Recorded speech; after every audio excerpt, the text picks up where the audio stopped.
Ya está. Bueno, muy bien, entonces arrancamos con la clase número 5.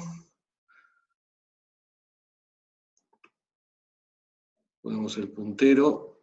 La clase, como habrán visto si chequearon la página, ya la había subido 2 días antes. Que bueno, no sé si me convence del todo esto de subir la clase antes, porque hay ciertas cosas que después les voy a tener que decir que a los quienes miraron la clase que no digan, pero bueno, supongo que a algunos les interesa tenerla para poder seguir mejor la clase, no sé. Por ahora lo sigo haciendo. Bueno, lo que vamos a empezar a ver en esta clase es, toda la clase de hoy, vamos a estudiar qué pasa cuando uno mira campo eléctrico a una distancia muy lejos de donde tiene distribuidas las cargas. Sí, obviamente esto tiene sentido para distribuciones finitas, acotadas de carga. Pueden ser distribuciones continuas, pero acotadas en alguna región del espacio, y yo me voy a una región mucho más lejos de donde están las cargas, y quiero mirar cómo es el campo así. Entonces esto va a involucrar trabajar con la expresión general del potencial. Vamos a hacer la cuenta partiendo del potencial eléctrico, mirando cómo se aproxima la expresión general del potencial cuando uno está en una posición muy lejos de todas las cargas. ¿Qué quiere decir muy lejos de todas las cargas? Bueno, acá en este dibujo se intenta mostrar eso o decir eso con símbolos. Yo tengo todas las cargas, en este caso arranco por una distribución finita de cargas, discreta, perdón, que son, como siempre, las cargas Q sub I, desde I igual a 1 hasta N. Las cargas las tengo aquí distribuidas todas cerca del lugar donde elijo que sea el origen de coordenadas. Esto después se puede cambiar y suponer que las cargas están cerca de alguna posición R sub 0, que uno especifica, y o sea, es como cambiar el origen de referencia del centro de donde están las cargas, pero supongamos por ahora, para hacer la cuenta más sencilla, que están todas cerca del origen las cargas, y me paro para mirar potencial eléctrico a una distancia R, tal que la distancia entre la posición en la que yo estoy parado, R, y cualquiera de las cargas, la posición de cada una de las cargas, siempre usamos esta letra R' sub I. Entonces, el módulo de la distancia entre R y R' sub I, que es este vector aquí en rojo, que si este módulo es mucho más grande que la posición R' sub I de la carga. Es decir, está la posición en donde yo estoy mirando el potencial eléctrico muy alejado de toda la distribución. Eso es lo que significa. Este módulo de R menos R' sub I lo puedo aproximar por el módulo de R, si esto es muy grande, este vector es muy grande, estos dos vectores tienen prácticamente el mismo módulo. Y lo que voy a usar explícitamente en la cuenta es que este R, que sería el módulo de la posición donde estoy mirando, es mucho más grande que el módulo de R'. Bien, entonces si eso quedó claro qué es lo que uno quiere mirar, lo que sigue son cuentas. Y como dije, el objetivo es encontrar el campo eléctrico, pero uno arranca mirando el potencial eléctrico. Sabemos después que para obtener el campo eléctrico, lo que hay que hacer es tomar el gradiente de ese potencial, y eso lo vamos a hacer en última instancia. Pero ya con el potencial eléctrico tenemos toda la información que necesitamos desde el punto de vista de la electrostática. Bien, entonces la presión general del potencial es la que vimos en la clase pasada. Introducimos el potencial eléctrico. Para un conjunto discreto de cargas es la suma a lo largo de todas las cargas de la carga por la constante eléctrica dividido el módulo de la distancia a cada una de las cargas. Y entonces lo que vamos a hacer es aproximar este 1 sobre R menos R' sub I, el módulo, cuando estoy a una distancia muy grande respecto a las posiciones de cada una de las cargas. Entonces escribimos este módulo de R menos R' sub I, está escrito aquí abajo, es 1 sobre eso, por eso aparece acá 1 elevado a la menos 1. El módulo de esa cantidad es el cuadrado del vector, o sea, el producto escalar del vector consigo mismo, tomando raíz cuadrada, y como tengo que hacerlo a la menos 1, entonces me queda acá la menos 1 medio. Este producto del vector consigo mismo lo puedo desarrollar de esta forma, es el producto del primero con el primero, del segundo con el primero, del segundo con el segundo, es esto que está escrito acá. Cuando hago R, el producto escalar con R, me queda el módulo de R al cuadrado, que lo escribimos directamente R al cuadrado, sin flechitas ni nada, para simplificar. Después me va a quedar el doble del producto escalar entre el vector R' sub i y el vector R, ¿no? Que sale de estas dos operaciones. Entonces me queda ese producto escalar dos veces, y por último me queda el producto escalar del otro vector R' sub i consigo mismo, con signo más, y todo eso le va a dar un medio. Bien, esto lo puedo reescribir sacando de factor común el R al cuadrado. Entonces me queda R cuadrado, 1, saqué de factor común, menos doble producto escalar de estos dos vectores, dividido R cuadrado, más R' cuadrado dividido R cuadrado. Todo a la menos un medio. Hasta aquí ninguna aproximación, ¿no? La cuenta es exacta esta, y por eso es válida. Bien, como sigue esto, entonces lo que uno hace es... lo que uno hace es suponer que el producto escalar del vector, este producto escalar del vector R con el vector R' sub i dividido el R al cuadrado, que es una cantidad que es del orden del R' sub i dividido R, del módulo, es siempre más chico, esta es una desigualdad que acá se puede usar una cosa que se llama la desigualdad de Schwarz, pero si no uno lo ve medio a ojo, que ve que este cociente que está acá adentro es del orden de R' sub i sobre R. Yo es como que tacho un R de arriba con el R de abajo, algo así. Y ese cociente, lo que estoy diciendo es que es mucho más chico que 1. Eso es lo que significa que estoy mirando en una posición muy alejada respecto de cualquiera de las cargas que yo esté considerando. Más aún, si ese cociente entre R' sub i y R lo elevo al cuadrado, si uno tiene un número muy chico y lo eleva al cuadrado, es aún más chico, ¿no? ¿Sí? Cualquier número menor que 1, si lo elevan al cuadrado, está aún más chico que el número en sí mismo. Y eso es lo que está escrito acá, o sea que esta cantidad R' sub i dividido R, elevado al cuadrado, es una cantidad pequeña de segundo orden. Esta sería R' sub i sobre R, sería de primer orden, esta sería de segundo orden. Bueno, entonces esas dos cosas las voy a usar en la cuenta que sigue en la próxima página. Acá volví a escribir esto para tenerlo ahí arriba visible, en la misma cuenta que tenía en la hoja anterior, ¿no? Que esta es una parte que es exacta. No hay ninguna aproximación acá involucrada, es el módulo de R' menos R' y reescrito así de esta forma. Bien, entonces lo que hacemos es definir esta cantidad, el doble producto este que aparece acá, R por R' sub i sobre R cuadrado, lo definimos como un número épsilon.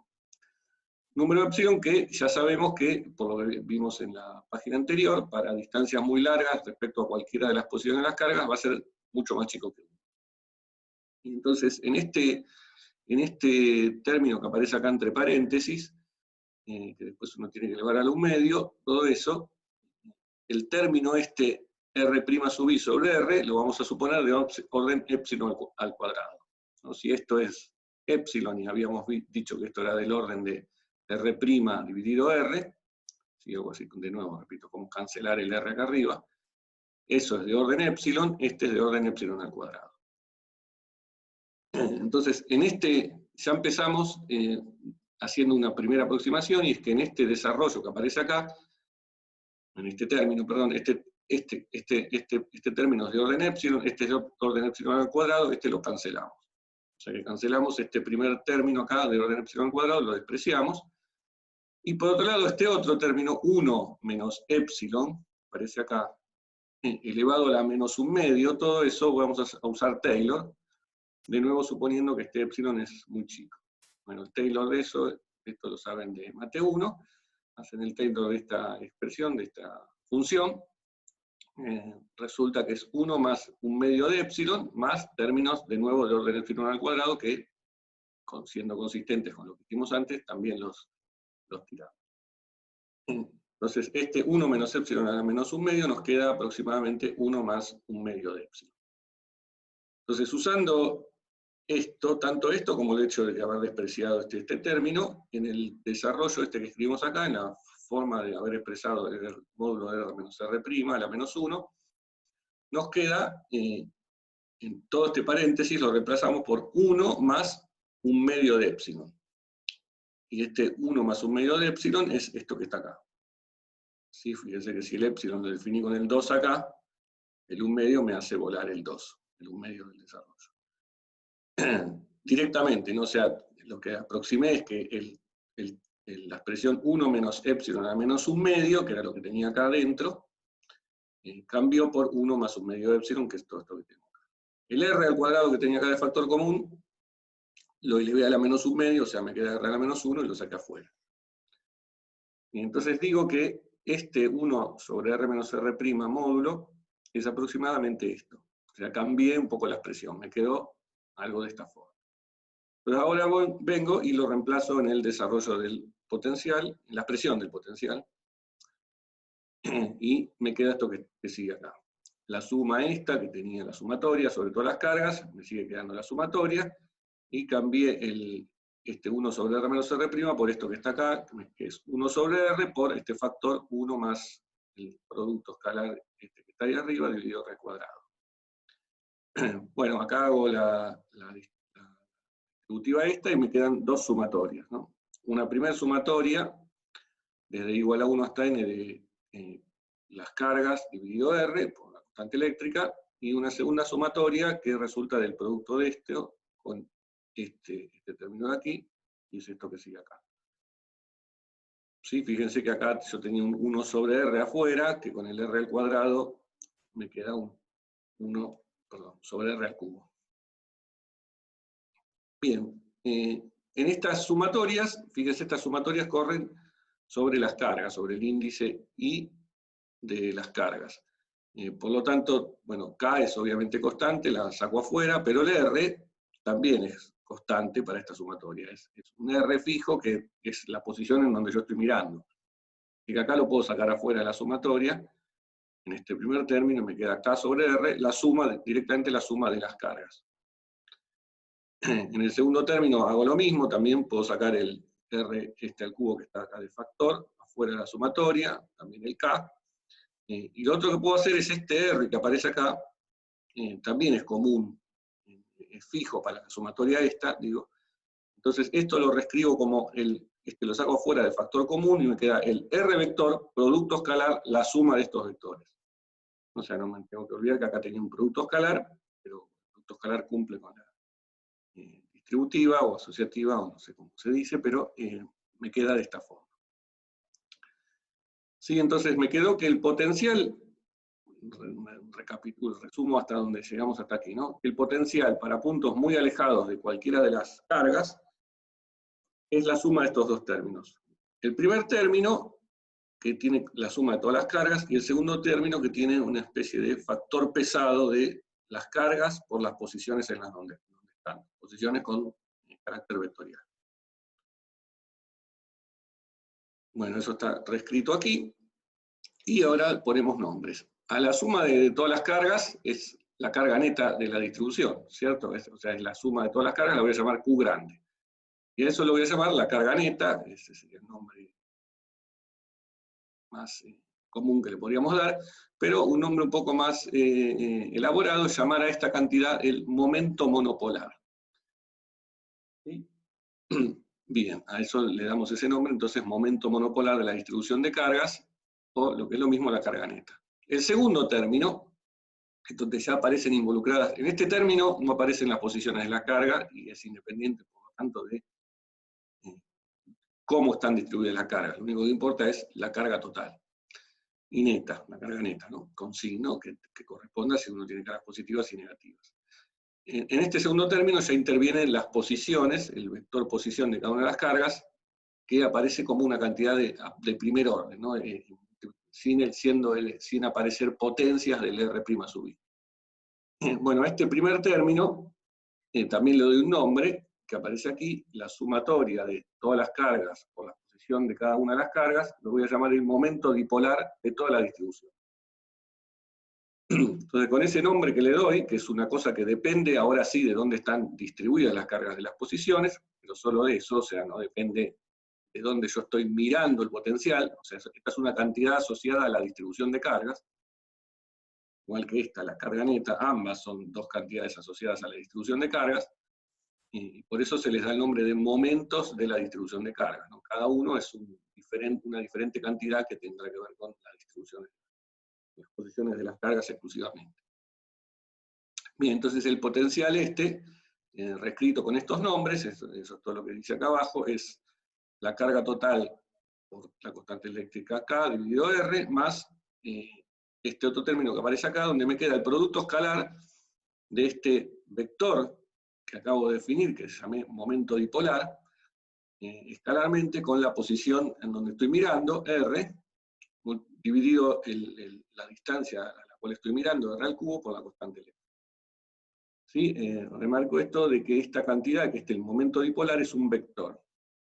O sea, estos momentos pueden tener distinto carácter matemático. El momento monopolar es un escalar, que es el número, ¿no? La carga, mientras que el momento dipolar ya es un vector. Bien.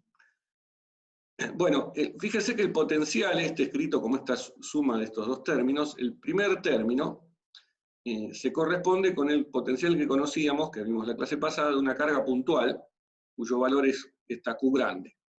En este caso, esa carga es puesta en el origen, ¿no? El potencial de una carga en el origen, habíamos visto la vez pasada, la habíamos llamado Q sub 0, chiquita, era K por Q sub 0 dividido R. Si de ese potencial estudiamos las equipotenciales sobre el final de la clase y era este potencial. Entonces, lo que uno primero ve es que el potencial a distancias grandes, y eso era algo que intuitivamente uno podía esperar, visto desde muy lejos, la distribución de carga se comporta como una única carga, de valor U total. ¿Sí? Eso es lo que estamos diciendo de esta forma.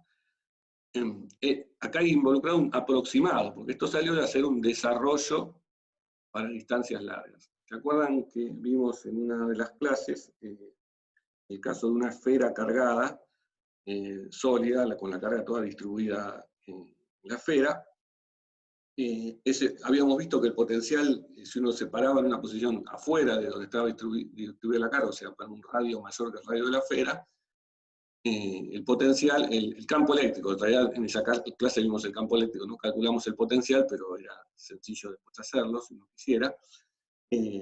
Bueno, habíamos visto que el campo eléctrico se correspondía con el campo de una carga puntual en el origen. Y ese resultado era exacto, así.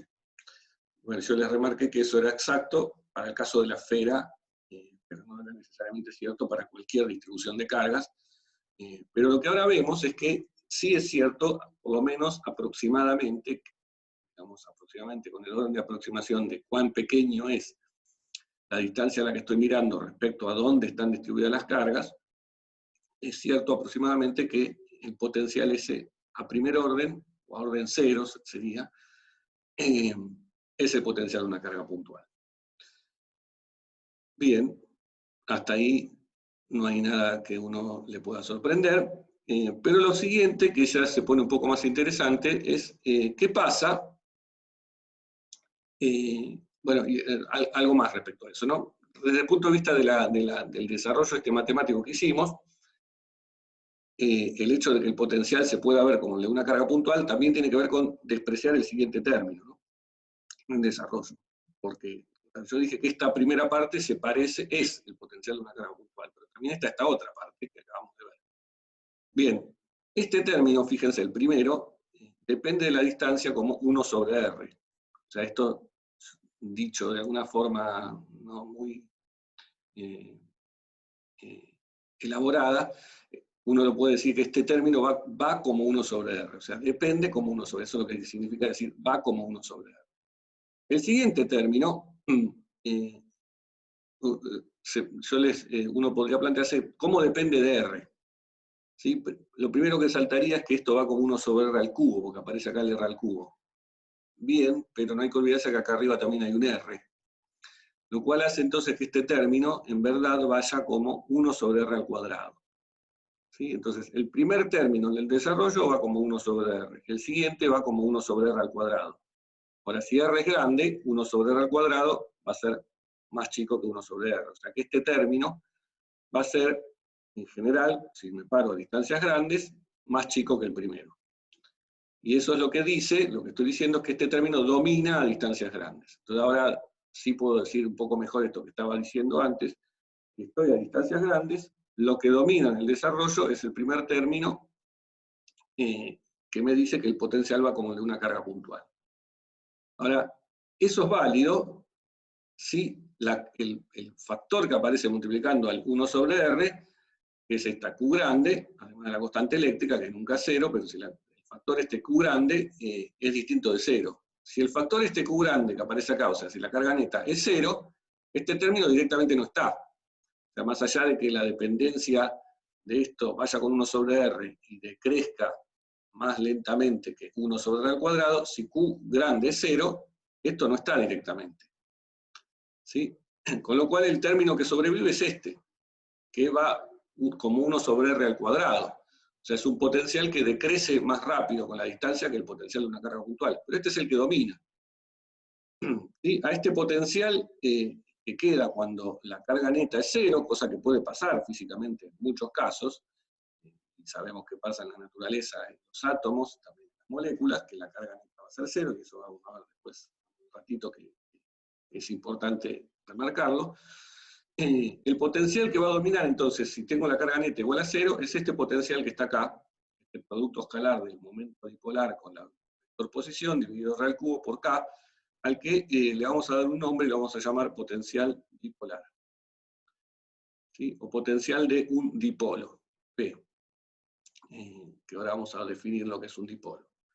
Bien, este es un resultado importante, o sea, lo que estoy diciendo, bueno, por un lado es que si la carga neta es cero, ya la distribución de cargas vista desde lejos no se comporta más como una carga puntual, porque si la carga puntual vale cero, el potencial de eso sería cero. Sino que pasa a dominar este otro término. Y eso me dice entonces que, vista desde muy lejos, una distribución de carga que tiene carga neta cero, el potencial no es cero, sino que hay algo ahí todavía presente, que es este término que está. ¿Sí? O sea, las cosas, las distribuciones de carga, aun cuando haya carga total cero y estén en neutralidad, si hay cargas, ¿no?, adentro, pero de nuevo, insisto, la sumatoria de las cargas positivas y las negativas da cero, todavía sobrevive un término. Y todavía entonces eso tiene un efecto eléctrico sobre otras cosas que puedan estar cargadas y las afecte. Sí, o sea, esto como hay un potencial, por supuesto, el gradiente de esto va a dar algo y va a haber un campo eléctrico. O sea, las cosas, aun cuando tengan carga neta cero, si hay distribución de cargas adentro, pueden tener un efecto que es más chico que el de algo que tenga carga neta distinto de cero. Y ese es el resultado importante que acabamos de sacar. Con una cuenta bastante sencilla, pero que da lugar a un resultado importante. Bien, entonces vamos a estudiar por el resto de la clase ahora un poco más propiedades de este potencial y algunas cuestiones que tengan que ver con esta parte nueva que acabamos de aprender. Sí, el potencial de la carga puntual ya lo tenemos conocido y sabemos qué es lo que da. Ahora veamos un poco las propiedades de este siguiente término. Bueno, primero mirar un poco qué puede significar este momento dipolar, ¿no? El momento monopolar, que era la carga neta, ya está, uno lo ve, que lo que significa es la suma de todas las cargas. Este momento dipolar, para cualquier distribución de cargas, es como, si uno lo mira un poco, le hace acordar a lo que era el centro de masa, ¿sí?, que vieron en Física 1, en donde uno sumaba las masas de un conjunto de masas que quería estudiar, multiplicado por la posición de cada una. ¿sí? Pero una diferencia importante respecto a lo que uno hacía en Física 1 con las masas, es que acá las cargas tienen signo. Bueno, esa primera diferencia importante, me olvidé de remarcarlo, también hace que el potencial este que acabamos de ver, esta cuenta la hicimos para el potencial eléctrico, pero podría uno haber hecho esto mismo, toda esta cuenta para el potencial gravitatorio, ¿sí? Porque la expresión que aparece en el potencial gravitatorio es 1 sobre R menos R', es idéntica, y hacer el mismo desarrollo y llegar a esta misma cuenta. El tema es que en el caso del potencial gravitatorio, la masa total nunca va a dar cero, si uno tiene masas, entonces este término es generalmente irrelevante, aunque podría uno hacer una primera corrección al potencial gravitatorio teniendo en cuenta este término, pero el que domina siempre es este. Entonces, por eso, digamos, uno de estas cosas no las aplica al caso gravitatorio, pero en el caso eléctrico sí tienen sentido y mucho, ¿no? Porque, como vimos, es lo más frecuente que la carga neta sea cero, y entonces uno le interesa estudiar cómo es el siguiente término del potencial. Bueno, entonces, dándose cuenta de eso, uno dice, bueno, esto no sé, no me queda claro que sea un centro de una versión en cargas del centro de masa, como puse acá, pero igual voy a intentar algo por ese lado. Entonces, lo que uno puede intentar es hacer la siguiente cuenta, mirar por separado las cargas positivas y las negativas de la distribución. Y bueno, entonces hagamos eso y vamos a dar dos nombres a dos cantidades. Una que voy a llamar R grande positivo, que es el centro de carga de las cargas positivas. ¿Sí? Acá sí tiene sentido pensar en esa cuenta. Y entonces es esta cantidad de R grande más, la defino como la suma sobre todas las cargas positivas, que está indicado así, de la posición pesada de cada una de las cargas positivas, pesada por la carga y por la posición, dividido la sumatoria de todas las cargas, ¿no? Esto sería como un centro de carga de las cargas positivas. Así es como uno definía el centro de masa de una distribución de masa si esta Q sub I la cambiaba por la masa. Y hago lo mismo con las negativas, defino un centro de carga negativo con un R grande menos, y voy a entonces sumar sobre todas las cargas, solo las negativas, haciendo el producto del módulo de la carga de esa negativa por la posición de la carga, dividido la suma del módulo de todas las cargas. Y esto también me da una idea entonces del centro de carga de las cargas negativas. Fíjense que como acá estoy tomando el módulo de las cargas, esta cantidad módulo acá va a ser siempre positiva, y si pongo explícitamente que las cargas, o uso el hecho de que las cargas sean negativas, para esta parte de la definición, el módulo de Q sub I va a ser menos Q sub I, y ese menos me aparece tanto arriba como abajo, ¿no? En las dos sumatorias, así que lo puedo cancelar y me lo puedo reescribir esto como la suma directamente de la carga, con su signo, ¿no? En este caso. Bien, entonces teniendo en cuenta eso, también defino estas dos cantidades, defino la Q más como la suma de todas las cargas positivas, y Q menos como la suma de todas las cargas negativas. Que acá también, si digo que son negativas las cargas, me sale que el módulo de cada una es menos Q sub I, y entonces acá al menos sale afuera de toda la sumatoria y me queda así. O sea, estas dos cantidades Q más y Q menos son positivas, ¿no? Q más sería el valor, la suma de todas las cargas positivas, y Q menos es el valor absoluto de la suma de todas las cargas negativas.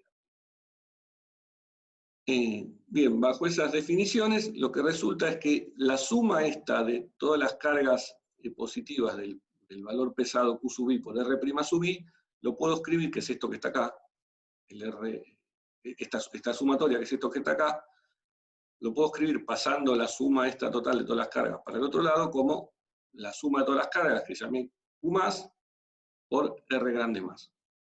¿Sí? O sea, esto, digamos, constatando mis definiciones, digamos, o reescribiendo entonces la sumatoria esta usando mis definiciones. Y lo mismo uno hace para la suma sobre las cargas negativas, es esto que está escrito ahí, la suma de las cargas negativas.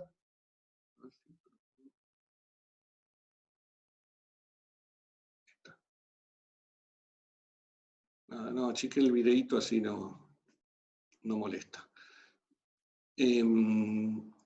La suma de las cargas negativas la escribo como menos Q grande menos por R grande menos. ¿Sí? Usando de nuevo las definiciones.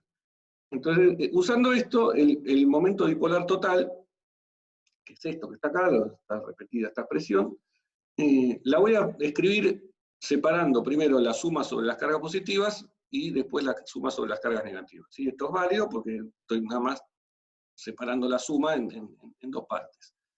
Y después, usando lo que acabo de ver recién, esta suma sobre las cargas positivas la escribo como Q grande más por R grande más, y esta suma sobre las cargas negativas la escribo como Q grande menos por R menos, con un signo menos. Con lo cual después me queda, bueno, esa es la presión final que tengo para el momento dipolar. Si esto vale siempre, ¿no? Acá no hay ninguna aproximación involucrada, uno siempre puede escribir el momento dipolar usando estas cantidades que acabo de definir. Si estoy en el caso particular en donde la carga neta total vale 0, es el caso que realmente entonces vuelve interesante este término dipolar, si la carga neta total vale 0, eso significa que la suma de las cargas positivas es igual a la suma de las cargas negativas, por lo tanto esta Q grande más es igual a Q grande menos, como está escrito ahí abajo, y por lo tanto esto lo puedo sacar de factor común, saco el Q grande más de factor común y me queda R más menos R menos. O sea que el resultado final, cuando tengo carga neta 0, es que el momento dipolar también lo puedo escribir como la carga positiva total por la diferencia entre los centros de carga positivo y los centros de carga negativa. ¿Sí? Bien. O sea que en general cualquier distribución de carga, y esto es válido, remarco esto, para cualquier distribución de carga, se puede escribir su momento dipolar como si se tratase de solamente dos cargas. Dos cargas de igual valor en su carga, ¿no? De igual modo en su carga y signo opuesto. ¿Por qué? Porque si ustedes tienen el momento, si quieren calcular el momento dipolar de dos cargas, que una vale Q chiquita y la otra vale menos Q chiquita, el momento dipolar de eso es Q de una por la posición de una, menos Q de la otra por la posición de la otra. Sacan de factor de común el valor de la carga y les queda Q de la carga por la diferencia entre las posiciones. Y eso es exactamente lo que aparece acá, como si toda la distribución de cargas consistiese solamente en dos. Una de valor Q más, otra de valor menos Q más, cada una en posiciones distintas, que serán R más y R menos, y lo que importa es la diferencia entre esas posiciones. ¿Sí? Esto es general.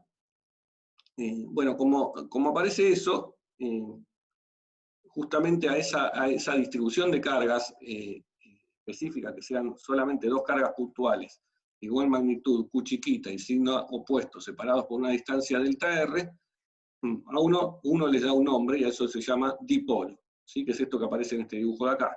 Pero si supónganse que yo tengo una distribución que son una carga Q sub 1 de valor Q chiquita, está en esta posición R sub 1, y otra carga Q sub 2 de valor igual y opuesto, menos Q, que está en una posición R2. Si calculan el momento dipolar de esta distribución, aplicando la definición, ¿qué es eso? Es hacer Q1 por R1 más Q2 por R2. La Q1 y la Q2 valen lo mismo, o sea, valen Q, la saco de factor común, pero una tiene el signo menos, así que me queda Q por R1 menos R2, o sea, Q por delta R. ¿Sí? O sea que el momento dipolar de esta distribución es este Q por delta R. Lo que acabamos de ver es que cualquier distribución de cargas, si hay muchas cargas, como vimos antes, el índice I vale de 1 hasta n, no solamente 2, se puede pensar como una distribución de este tipo, donde uno tiene una carga positiva total de un lado y una carga negativa total del otro, y el momento dipolar es exactamente eso, con la resta acá del delta R, refiriéndose a la resta entre los dos centros de carga. Bueno, cualquier distribución de cargas no, perdón. Cualquier distribución de cargas con carga neta igual a 0, ¿sí? Que es el caso también de este caso particular, ¿no? Esta distribución tiene carga neta 0. Para cualquier distribución con carga neta 0, uno puede escribir su momento dipolar como el momento dipolar de un dipolo. ¿Sí? ¿Se entendió? O sea, eso tengo que usarlo, que la carga neta vale 0. Si la carga neta no vale 0, cualquier distribución de cargas puedo escribir su dipolo como esto que está escrito acá, Q más por R más menos Q menos por R menos, con todas las definiciones que tengo. Pero para el caso específico de que la carga neta valga 0, lo puedo escribir como el potencial este. Potencial que entonces puedo pensar como el potencial de un dipolo. ¿Qué es un dipolo? Un dipolo son dos cargas, Q más y Q menos, de signo opuesto, igual módulo, a una distancia delta R. Bien. Entonces, para ese caso, sabemos que el potencial asociado a esa distribución, como la carga neta vale 0, el término que domina en el desarrollo es este término que acabamos de ver, con el producto escalar del momento dipolar y la posición dividido R al cubo, y en este caso particular, este momento dipolar vale Q por delta R. ¿Sí? O sea, este es un caso especial de una distribución de cargas cuyo momento dipolar vale esto. Bien, paro aquí un ratito por si hay alguna duda. Les dejo la oportunidad de preguntarme, si no, sigo. Bien. Bien, bueno, remarco una cosa nuevamente. Este potencial que acabamos de obtener aquí es el potencial a distancias muy lejos de donde están todas las cargas. ¿Sí? El potencial de esta distribución de dos cargas solamente, también lo podría escribir de forma exacta. ¿Sí? El potencial de este lo hacen por superposición el potencial de cada una de las cargas y tienen la expresión exacta. La idea es que esto sirve cuando uno tiene distribuciones más complejas y quiere mirar ese potencial a distancias largas, ¿sí? Que es esto que está escrito acá. O por si además, y de todas formas, aunque sea sencillo el potencial de estas dos cargas, yo puedo querer saber cuánto vale el potencial a distancias muy lejos, y aprendimos que esta es la presión, que va a ser todavía más sencilla que la potencial de dos cargas, ¿no? Para eso me sirve. Bueno, toda esta cuenta, algunas acotaciones, ¿no? La primera acotación, o la nota 1, es que hicimos la cuenta esta suponiendo que la carga, todas las cargas que teníamos en nuestro sistema de cargas estaban cerca del origen, ¿no? Así empezó la cuenta cuando empezamos la clase. Dibujé el origen de coordenadas cerca de donde estaban todas las cargas. Y me fijaba en alguna posición muy alejada de todas las cargas.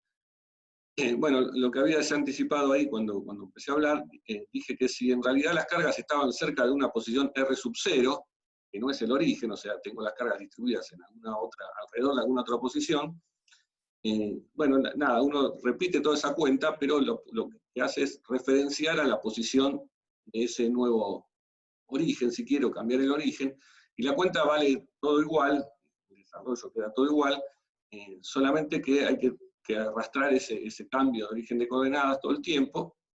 Uno hace eso, y lo que queda en el caso en el que la carga neta sea nula, lo que queda es el potencial del dipolo va a quedar de esta forma, o sea, este producto escalar en que antes teníamos entre el dipolo y la posición en la que estaba mirando, bueno, ahora la posición en la que estaba mirando está referenciada a el lugar cerca de donde yo tengo todas las cargas, que lo llamé RC, o sea, un origen cualquiera. Y el módulo este acá al cubo me queda también referenciado a ese origen. ¿Sí? Pero el resultado es el mismo. Nada, se puede escribir de esta forma. Esto lo vamos a necesitar después cuando veamos medios aislantes, y vamos a utilizar esta expresión del potencial de un dipolo visto desde muy lejos respecto a donde está ubicado el dipolo, ¿sí? Así que lo dejo así para tenerlo. Pablo, ¿te puedo hacer una pregunta? Sí. El tema de aproximar, o sea, nosotros llegamos a esta expresión aproximando de estar muy lejos de lo que está pasando, o sea, de las cargas, digamos. Sí. Pero si la carga neta es 0 y yo estoy observando solamente el potencial del dipolo y todo el resto, en realidad para sentir algún tipo de fuerza o algo así tendría que estar bastante cerca, o no. O sea, para apreciar el fenómeno del dipolo. Y Sí. ahí si te acercás ya la aproximación no vale más. ¿Cómo se estudia eso No, en hay un un juego laboratorio? ahí, ese es una buena observación. Hay un juego ahí entre, no me puedo acercar mucho porque deja de valer la aproximación, o sea, está mal, la presión del potencial deja de ser válida, esta que está diciendo, ¿no? El producto escalar del iodo al cubo, eh, deja de ser válido eso, como de hecho uno lo puede ver en este ejemplo. En este ejemplo uno podría ver qué tan mala es la aproximación cuando me acerco mucho a las dos cargas, pero sí es cierto, si me alejo, cuánto me alejo o no, bueno, eso lo decido yo hasta dónde me creo que este es el potencial bueno. ¿Sí? Un criterio podría ser que eh, la distancia a la que estoy mirando sea por lo menos 10 veces la distancia entre las dos cargas, en este caso, ¿no? O sea, en este caso la aproximación de decir el potencial eh, es este, eh, esto es válido cuando la posición a la que estoy mirando es mucho más grande que la distancia de cualquiera de las dos cargas, que la puedo asociar con la distancia entre ellas, ¿no? Que delta R me da una idea también de dónde están las dos cargas. Entonces, si estoy mirando para un R mucho mayor que delta R, esto vale. Bueno, ¿y cuánto más grande puede ser? Tengo que irme y podría decir, bueno, 5 veces, 10 veces, hasta ahí. Pero lo que vemos es que el potencial no vale cero, ese es el punto. ¿Algún efecto tiene? ¿Es menor que el potencial de una carga? Sí, es menor. O sea, el efecto que va a tener ese campo eléctrico va a ser más chico, va a ser una fuerza más débil, pero no va a ser cero, no va a ser cero. Y el hecho de que no sea cero es importante, o sea, tan importante es que vamos a ver ahora que es fundamental ese efecto para todos los enlaces químicos, o la mayoría de los enlaces químicos, no todos, porque algunos se deben a otras cosas, ¿no? No me quiero meter demasiado en la química, pero eh, las fuerzas intermoleculares, que ahora después voy a dejar algunos links para los que quieren aprender más sobre eso, tienen que ver con estas interacciones, con interacciones entre efectos del momento dipolar de las moléculas. Y que eso ocurra tiene que ver con la estructura de la materia, o sea, que eso exista es importante. ¿Sí? Es un efecto más chico que el de una carga puntual, pero sigue estando. Gracias. Bien.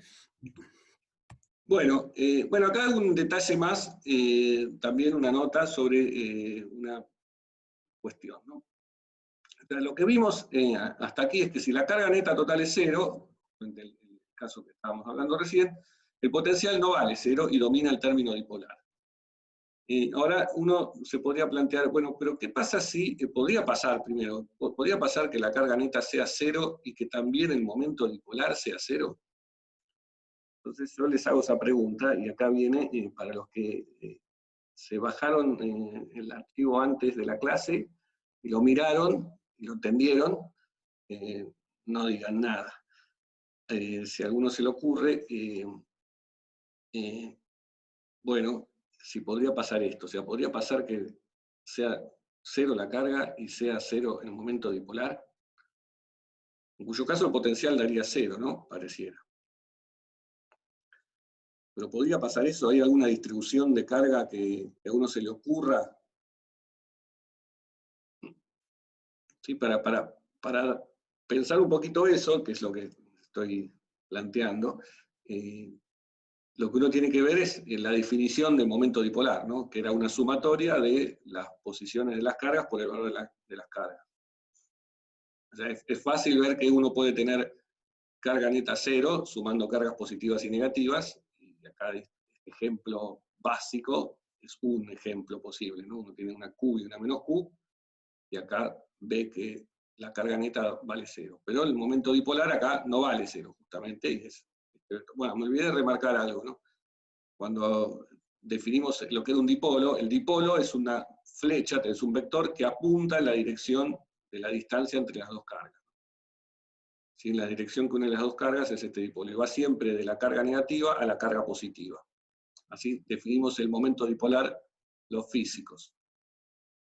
los químicos lo definen al revés, no sé por qué, pero hablan de una cosa que se llama electronegatividad, que es, y usan una letra mu, y por eso yo uso la letra P, para que no nos confundamos con esa cantidad que definen los químicos, pero lo hacen al revés. Pero bueno, no importa.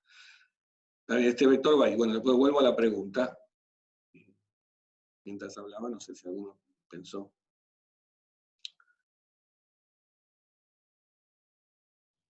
Supongo que, o sea, tendrías que buscar una forma de distribuir donde o sea, se cancelan las posiciones, digamos, por cómo están las posiciones, se te cancelan. No sé si la verdad no sé si existe una distribución así, pero por ahí se podría demostrar que sí, que no importa, o sea, no importa qué carga esté, o sea, teniendo una carga equilibrada, los distribuyas de una forma que con la distribución las posiciones se cancelen. ¿Y lo podría hacer con dos cargas eso?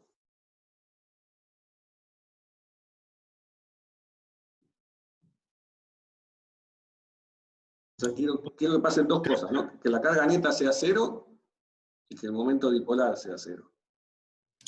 Creo que con dos cargas no podrías, porque necesitas si es una positiva y una negativa, tendrían que estar en el mismo punto, supongo.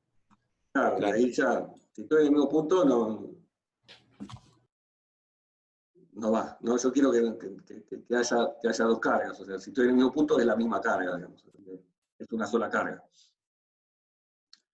cuyo valor es la suma de las dos cargas, ¿no? O sea, es cero en ese caso, no hay nada. Pero sí, está bien la observación.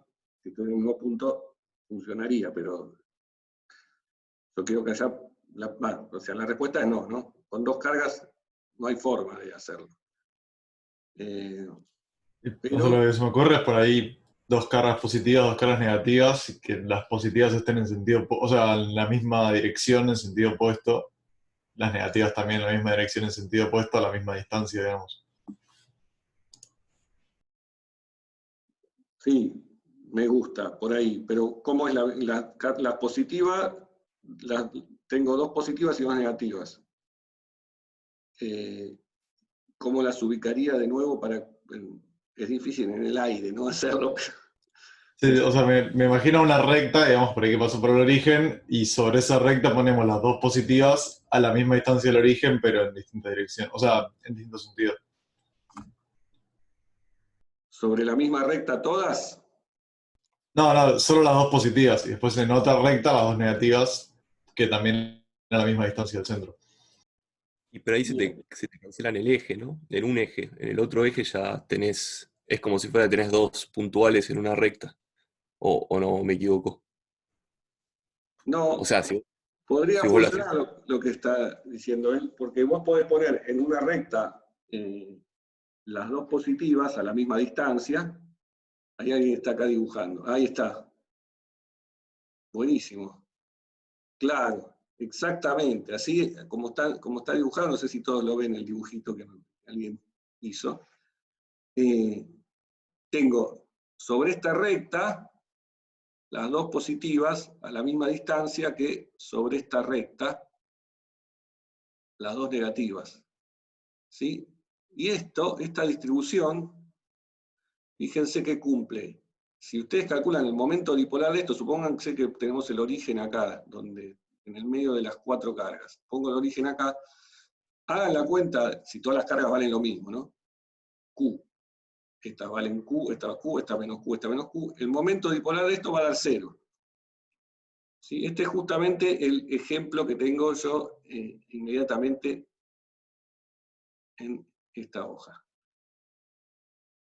Es exactamente eso, bueno, en realidad lo tengo al revés. Tengo las positivas en esta diagonal, esta Q1 igual a Q y esta Q4 igual a Q, y las negativas en esta otra, ¿no? Esta es lo mismo que esto, pero donde dice más, acá dice, en el mío dice menos, y donde dice menos dice más. Todas a la misma distancia, que es esta D sobre 2. ¿Sí? La cuenta directa del momento dipolar, que es la suma de la posición de cada carga multiplicado por la carga, les va a dar 0. Hacen la cuenta y es fácil verlo. Otra forma de pensar que eso va a dar 0 es pensando que estos son como dos dipolos, ¿no? Un primer dipolo, que es el que va de menos Q a Q, que es este que estoy marcando acá, y otro dipolo que va de menos Q a Q. Ya aprendimos que el dipolo entre dos, formado por dos cargas, va de la negativa a la positiva, y es un vector que apunta en la dirección que la suma. Entonces esto lo puedo pensar como la suma de dos dipolos, pero lo que pasa es que un dipolo da P para arriba y el otro da menos P. Cuando sume todo, me va a dar P total igual a 0. O si no, si me cuesta un poco darme cuenta que puedo separar, digamos, una distribución en varios dipolos, aplico la definición de momento dipolar y van a ver que da 0. Bien, bueno, esta es una que está buena y está bueno que lo hayan podido hacer. Acá usamos 4 cargas. ¿Se podría bajar el número de cargas, o sea, hacerlo con 3? O sea, ya vimos que con 2 no se puede. Con 4 se puede. Con más, seguramente también se puede. O sea, uno parecería estar pensando, bueno, si tengo un número par de cargas, siempre puedo hacer una cosa así. O sea, podría agregar más cargas acá en las diagonales, más y menos, y voy a seguir teniendo la... O sea, lo que veo es que una distribución de este tipo simétrica siempre me las puedo ingeniar para diseñarla para que el momento dipolar me dé 0. Pero, ¿qué pasa si yo me capricho y digo, quiero que sean nada más que 3 cargas? ¿Podría poner 3 en línea? Una positiva en el medio y 2 negativas a los costados, o al revés. Bien, muy bien, exactamente. Acá alguien me comenta así, pero deberías poner, por ejemplo, que la positiva sea Q2 y la negativa menos Q. Bueno, algo parecido. Pero en ese caso, como remarca el otro compañero ahora, es importante ponerlas en línea. O sea, está bien esto de que una sea Q sobre 2 y la otra menos Q, o Q y 2Q, digamos, que es lo mismo, para que la carga total sea 0, pero además tienen que estar en línea, porque si no, no voy a poder ingeniármelas para ponerlas de forma tal que el momento dipolar sea 0. Este es el siguiente ejemplo, en donde tengo justamente esa distribución. Están todas en una misma línea, la del medio, y la que puse en el origen, es menos 2Q, y las otras dos son Q y Q, del mismo signo. ¿Sí? Esto cumple que la carga total vale 0, y también cumple que el momento dipolar total, la suma de Q por la posición de cada una, por signo, ¿no? La posición como vector, va a 0. Acá, bueno, Federico mismo que había observado esto de Q sobre 2 y menos Q, dice si en forma triangular, no, él mismo se contesta, no puede, si las pongo en forma triangular, no funciona, me va a dar una componente hacia arriba. De hecho, justamente este ejemplo, y ponerlas en forma triangular o no ponerlas en forma triangular, es algo que aparece en moléculas. ¿Sí? Este ejemplo que está acá, en donde tengo las cargas alineadas, y están a la misma distancia, bueno, la cuenta esta, no sé si quedó clara, que da 0, y también se puede ver pensándola como dos dipolos, uno para un lado y otro para el otro, pero bueno, eso faltó terminar de decirlo, pero creo que quedó claro que esto funciona. Lo que decía es que este ejemplo es el ejemplo de la molécula de dióxido de carbono, que tiene el carbono en el medio y los oxígenos del otro lado, que compartieron cargas esos átomos, y entonces eso hace que uno quede cargado positivo y otro quede cargado negativo,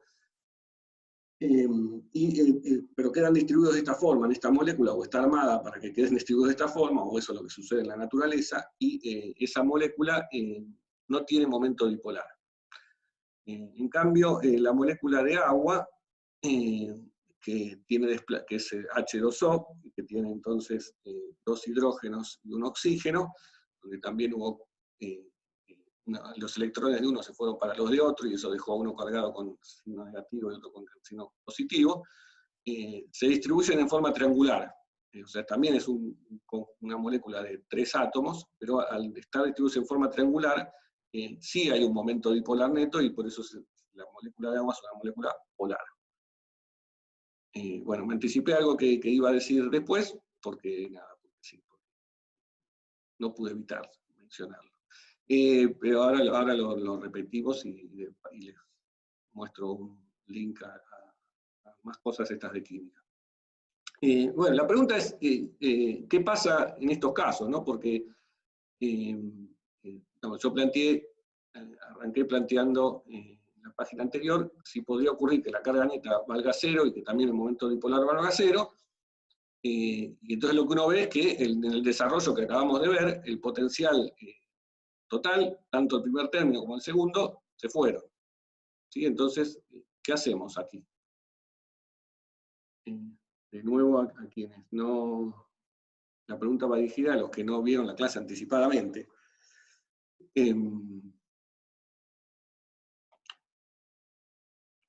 O sea, ¿qué pasa? El potencial vale cero en ese caso y listo, soné.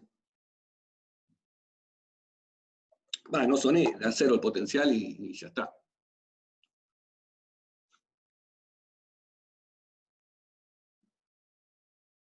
Bien, bueno. La idea era que lo piensen un poquito, pero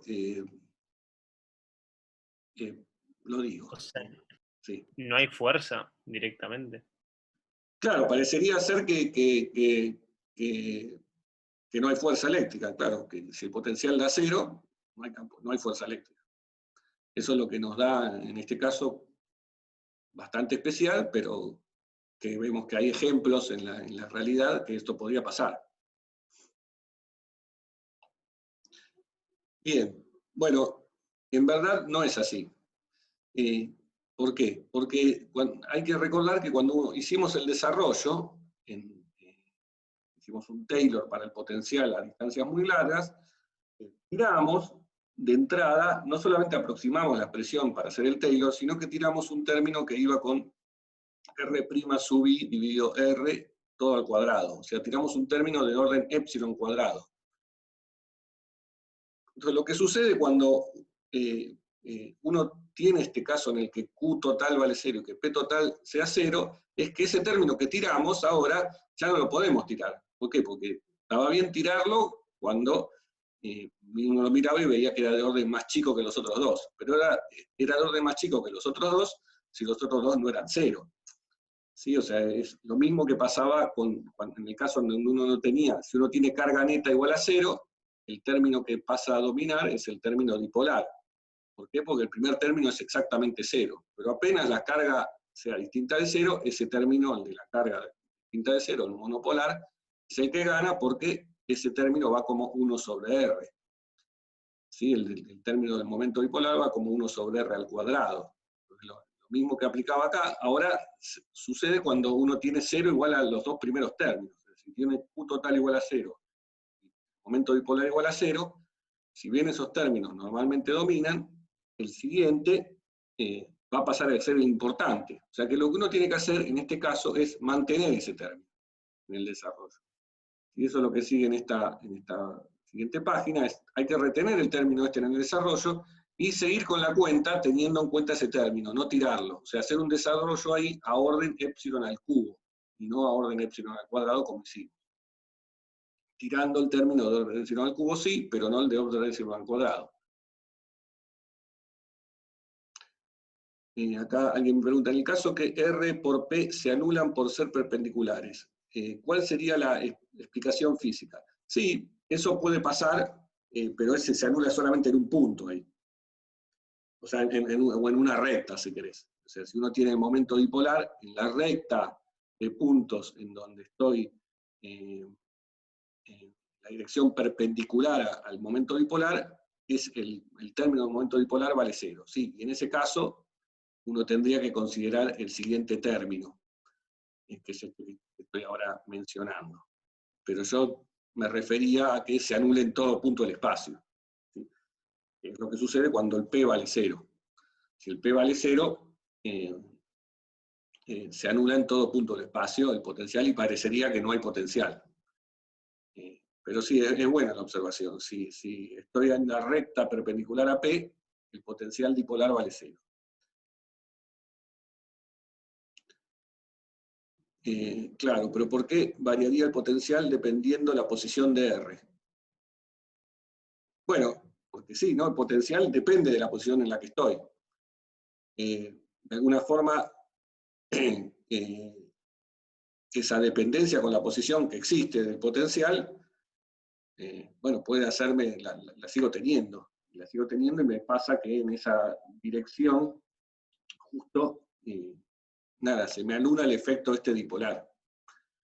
Eso después en la práctica no tiene importancia, porque basta que uno se mueva un poquito para que sí para que domine mucho más ese efecto que el siguiente, que voy a mencionar ahora.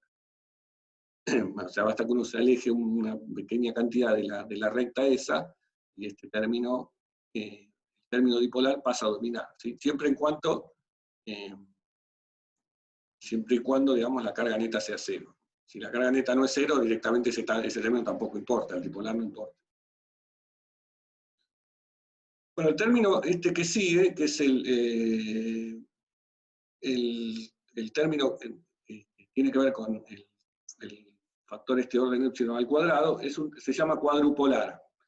En ese caso, lo que queda como momento cuadrupolar, que también depende de las cargas, es algo que se llama un tensor, que van a ver en otras materias, tal vez, posiblemente en mecánica clásica, alguna mención se haga a los tensores, pero para nuestros fines prácticos de aquí, alcanza con pensar que lo que me queda es una matriz. Si la matriz es una representación de lo que son los tensores, así como las ternas son las representaciones de lo que son los vectores. Entonces, pero la regla es la siguiente, ¿no? Habíamos visto que si uno hace este desarrollo, le quedaba un primer término que tenía que ver con un escalar, que era el momento monopolar. El siguiente término era un vector, que tenía que ver con el momento dipolar. Bueno, si uno sigue el desarrollo, no tira este término, queda un tercer término que va como una matriz, o sea, aparecen dos índices. Eso sale de que en el desarrollo de Taylor, que hicimos antes, en el que tiramos esto, en ese desarrollo van a aparecer derivadas segundas. Son derivadas segundas respecto, si uno lo hace esto en coordenadas cartesianas en 3 dimensiones, son derivadas segundas respecto a las distintas direcciones en las que uno se puede mover en el espacio. Como aparecen derivadas respecto a X o respecto a Y, por eso aparecen matrices, ¿no? Cosas que tienen dos índices. No lo vamos a ver, no vamos a llegar hasta ahí, a hacer la cuenta esa, pero es algo que es más o menos complicado, pero se puede hacer, no es imposible. Ese término se llama cuadrupolar, y entonces, como dije, ese término es relevante en distribuciones muy simétricas. Bien, entonces ahora voy a dejar por escrito esto que dije ya varias veces hablando, esta nota de que estas cosas que estamos viendo tienen fuerte aplicación en la física molecular y la química. Está muy emparentada con la física molecular. ¿Por qué? Bueno, porque en las moléculas y en los átomos también, si lo vemos por separado, las moléculas, la carga neta, si vale cero, es lo que sucede en los átomos cuando están en estado neutro, las moléculas cuando están en estado neutro, vistas desde muy lejos, puedo aplicar todas estas cosas que estoy viendo. Muy lejos, ¿qué quiere decir? Bueno, si estoy a una distancia más grande que el radio del átomo o más grande que el radio de la molécula. Si la molécula tiene un tamaño y yo me voy a una distancia un poco más, o sea, me voy, por ejemplo, a otra molécula que está separada a una distancia más grande que el tamaño de la otra molécula, que la molécula en sí, ahí puedo aplicar todo esto que estoy diciendo y decir que, bueno, el potencial no vale cero, que era lo que uno veníamos pensando hasta llegar a esta clase, que decíamos que, bueno, las cosas de la materia están en estado neutro, por eso no hace efecto alguno, las fuerzas eléctricas no se ven. Sin embargo, si yo lo pienso ahora con esta cuenta que hicimos ahora, vemos que hay un potencial que no vale cero, y que el término que puede llegar a dominar es el término dipolar, si existe. Si no hay término dipolar, como vimos recién en un par de estos ejemplos que vimos, hay que pasar a tener en cuenta el momento cuadrupolar. Pero lo importante es que no es nulo totalmente el efecto, hay un campo eléctrico, y eso puede hacer efecto sobre otros átomos o moléculas. ¿no? Y acá viene bien a cuento la observación que me había hecho otro compañero hace un rato. Nos decía, bueno, si me voy muy cerca, no vale la aproximación. Si me voy muy lejos, no tiene efecto. Sí, es bueno ese punto. Eso lo decido yo un poco en qué grado de aproximación voy a hacer la cuenta.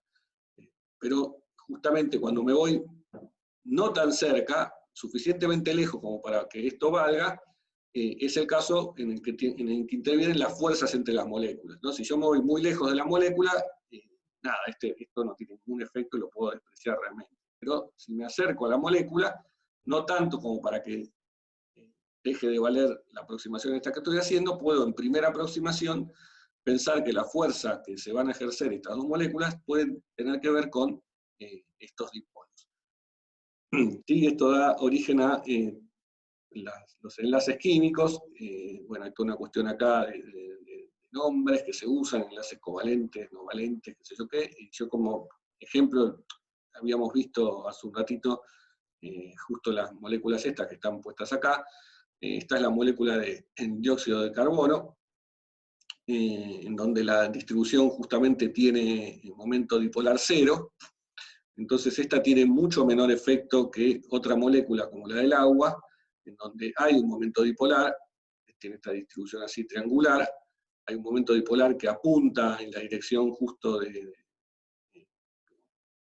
por donde pasa el átomo de oxígeno, y esto da efecto a que las moléculas de agua puedan tener mayor efecto que las moléculas de dióxido de carbono, y en particular también puede pasar, pasa, que las interacciones que se hacen entre sí las moléculas son interacciones que tienen que ver con que cada una se comporta como un dipolo. ¿Sí? Cada dipolo le hace un efecto al otro, eso se llama interacción dipolo-dipolo. ¿Sí? Que es una cuenta que uno puede hacer de qué fuerza se hace un dipolo al otro. Fuerzas debido a estos potenciales eléctricos que acabamos de ver. También puede haber una interacción que se llama de tipo ión-dipolo, en donde un dipolo le hace efecto a una carga, a un ión, que es una carga neta, o dipolo-ión, etcétera, etcétera. Distintos tipos. Bueno, acá dejé 2 links a 2 videitos de un profesor español, o sea, son 2 videos, como los videos de los youtubers españoles, pero que habla de química y de los distintos enlaces. Si lo quieren ver, no son tan largos, duran más o menos 10 minutos cada uno, pueden aprender algunas cosas más de química, con la salvedad esa que hice antes, de que el momento dipolar así lo define al revés de cómo lo definimos nosotros, apuntando de las cargas positivas a las negativas. Pero el resto es lo mismo. Pablo, Sí. tengo una pregunta, no sé si viene el caso igual. El tema con la molécula de agua, Sí. que tiene este momento dipolar, pero porque los dos hidrógenos están como pegados, digamos, o más pegados. ¿Cómo puede pasar eso respecto al electromagnetismo? Pues supuestamente deberían repelerse, ¿no? O sea, esas dos. Sí. No, ahí entran otras fuerzas que uno no las estamos teniendo en cuenta acá para explicar, bueno, lo mismo que por qué no se juntan. O sea, lo que está pasando primero es que los electrones de las distribuciones de cada uno de los electrones de los átomos se están moviendo, no está todo quieto. Ahí ya hay una primera situación, ¿no? Pero esos electrones se mueven, o sea, se mueven alrededor de los núcleos, pero se mueven más cerca de un núcleo que del otro. Entonces eso es lo que crea que haya diferencia de carga, y no se junten todos. Sí, no me acuerdo, creo que queda que los hidrógenos son positivos, ¿no? Quedan más, o sea, tienen carga más positiva que el oxígeno, porque los electrones viajan más cerca del núcleo del oxígeno. Esos dos positivos sí se repelen en sí, pero a la vez se ven atraídos por el negativo del hidrógeno, o sea, nada, no... Es una estructura que existe, pero después íntimamente para poder explicarla hay que ir a física cuántica, ¿no? no vas a poder terminar de explicarla con la clásica, ¿no? Ah, perfecto. Gracias. Pero bien, es válida la observación. Bueno, entonces, para seguir con esto, estamos de hora, 10 y 20, estamos bien. Para seguir con esto, bueno, hasta ahora hicimos la cuenta de cuánto vale el potencial y vimos algunas consideraciones, cuestiones interesantes. La cuenta, lo que ahora sí es volver a lo que en realidad queríamos, que es el calcular el campo eléctrico. ¿Sí? Como habíamos dicho al principio de la clase, para calcular el campo eléctrico, si yo tengo el potencial, lo que me alcanza es hacer el gradiente, tomar el gradiente. Entonces la idea es ahora calcular ese gradiente del potencial, pensando que el potencial es el potencial de un dipolo.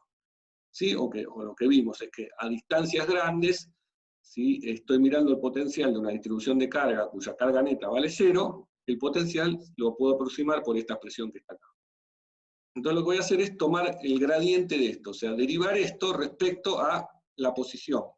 Eso es lo que significa tomar el gradiente, o sea, hacer derivadas. Entonces esa cuenta la voy a hacer con lo que vimos en la clase pasada, cuando mostramos que el potencial eléctrico, si uno tomaba el gradiente, daba el campo eléctrico, usamos esta notación indicial. Notación indicial entonces que puesta acá explícitamente lo que me dice es que la componente J, donde J puede ser 1, 2 o 3, que serían X y Z, el campo eléctrico es derivar el potencial respecto a la coordenada X sub J, con signo menos. ¿Sí? Eso es lo que significa que este vector campo eléctrico sea menos el gradiente del potencial. Entonces lo que tengo que hacer es poner el potencial acá adentro y derivarlo respecto a la coordenada XJ. Coordenadas que aparecen tanto en este R de acá, como en este R de módulo al cubo. Adentro del P no aparece, porque el P es algo que depende de las posiciones de las cargas. Y ese no lo estoy derivando ni lo voy a derivar. La derivada la voy a hacer respecto de la posición en la que yo estoy mirando. ¿Sí? Bien, entonces este P va a actuar como una constante para mí, tan constante como la constante eléctrica. Bueno, hago la derivada esta, lo escribo como la derivada hago la regla de la derivada del producto, derivo primero lo que tiene P, producto escalar R, que está acá, este primer término, y después y el 1 sobre R al cubo sin derivar, por eso está este término acá, o sea, sin derivar por la derivada de lo de arriba, menos sin derivar, o sea, el P por R sin derivar, por la derivada de R a la menos 3. ¿Sí? O sea, la derivada de un producto la puedo hacer de esta forma. Bueno, la cuenta sigue ahora viendo cuánto valen cada una de estas derivadas. La derivada de P por R y la derivada de R a la menos 3. La derivada de P por R es la derivada respecto a la coordenada XJ de este producto escalar. Bueno, este producto escalar con notación indicial se puede escribir así, como la suma de un índice L que corre desde 1 hasta 3, o sea, por las 3 coordenadas, X y Z, del producto de cada una de las componentes de estos dos vectores. P sub L por X sub L, de esta forma, ¿no? O sea, esto sería, si uno usa X y Z, sería Px por X, más Pi por Y, más Pz por Z. Acá con estos subíndices queda de esta forma, o sea, P1x1, P2x2, más P3x3. Bien, o sea que si por ejemplo tengo que derivar esto respecto a x3, si este xj fuese el 3, me quedaría solo el término, los primeros dos me dan 0, P1x1 más P2x2 derivados respecto a x3 me dan 0, me queda solamente el que tiene P3x3, o sea P3. Y en general, derivar esto respecto a la componente xj me va a dar el P sub j correspondiente. Bueno, ahora hagamos también la cuenta para la derivada de R a la menos 3 respecto de XJ, R a la menos 3, bueno, puedo escribir esto como primero menos 3 por R a la menos 4, derivar el R respecto a XJ. Y derivar R respecto a XJ, ahora lo escribo como ¿cuánto vale R? R vale la suma de L igual a 1 hasta 3, de XL al cuadrado a la 1 medio, ¿no? Esta es la la suma de las componentes al cuadrado del 1 medio, lo que me da el módulo de R, y todo eso lo tengo que derivar respecto de XJ. Bien, eso pensándolo un poquito, este factor 3R menos 4 sigue estando allí, y la derivada de esto respecto al XJ me hace bajar bueno, tengo que hacer un medio un medio por todo esto un medio menos 1, o sea, la menos un medio, y la derivada de lo de adentro es 2 veces eso por el XJ que corresponda al que estoy derivando. El 2 se me cancela con el 1 medio, o sea que me queda directamente un factor y XJ. Esto lo miro un poco y veo que esto que está acá es justamente R a la menos 1, ¿no? Porque esto es el módulo del vector a la menos 1 medio, me da R a la menos 1. Y con el R a la menos 4 me queda R a la menos 5. O sea que esta cuenta me da, la derivada esta de R a la menos 3 me da menos 3R a la menos 5 por XJ. Entonces ahora reemplazo esto vuelvo, ¿no?, a lo que estaba haciendo, que era hacer la derivada del potencial, que era estos dos términos que tengo acá.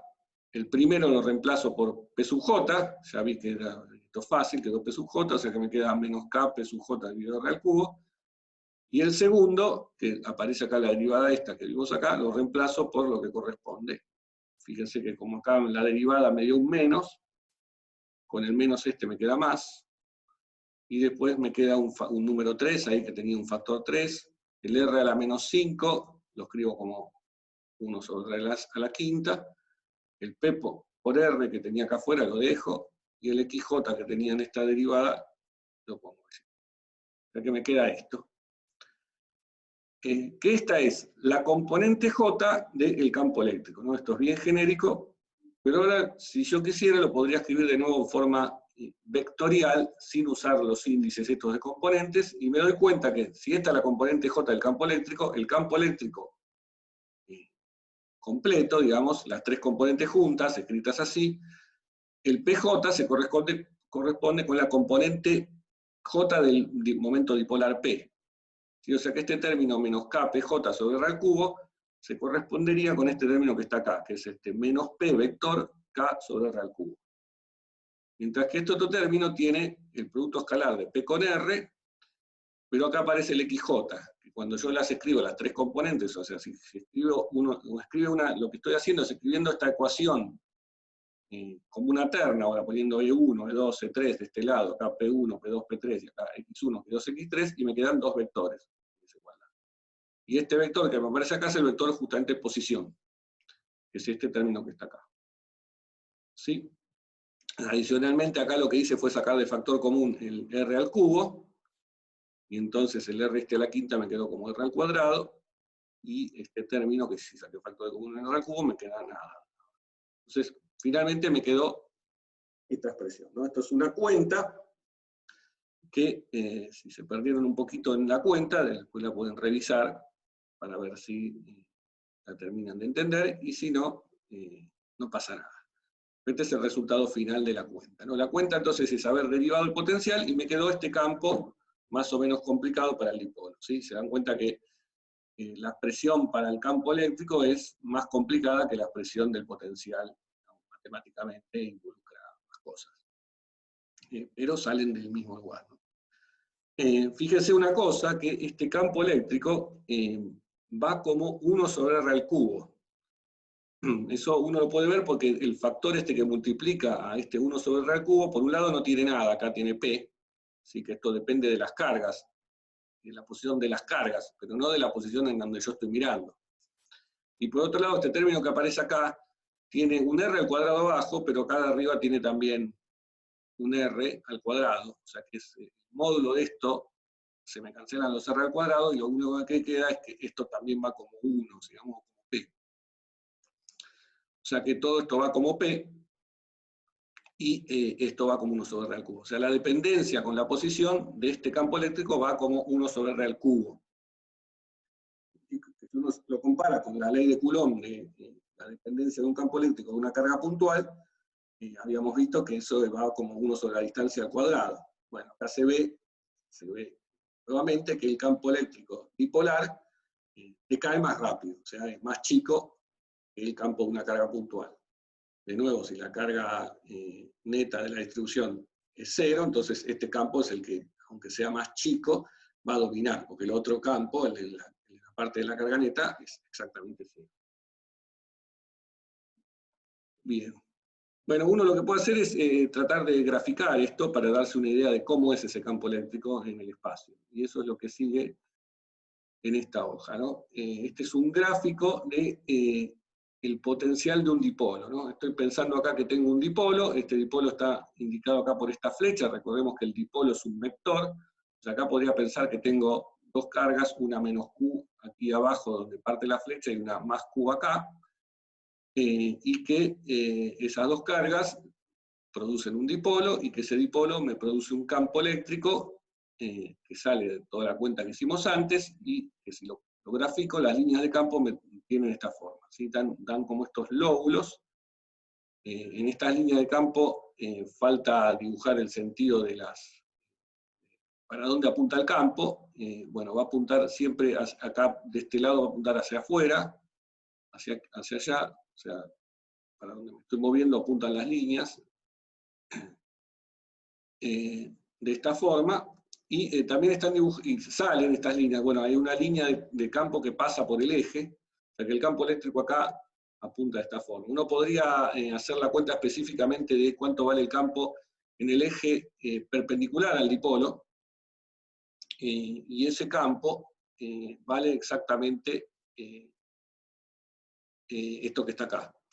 El campo eléctrico en el eje perpendicular al dipolo vale esto. Y acá viene ahora veo algo que respecto a una pregunta que me habían hecho hace un ratito, de que el potencial, ¿qué pasaba si R y P eran perpendiculares? O sea, si estaban y yo lo traduje eso en, si estoy en una posición en donde la posición a la que estoy es perpendicular al eje del dipolo, ¿no? Que sería este caso, mirar el campo en el eje. Y ahí le dije, sí, ahí el campo, el potencial vale 0, y habría que mirar entonces el siguiente término.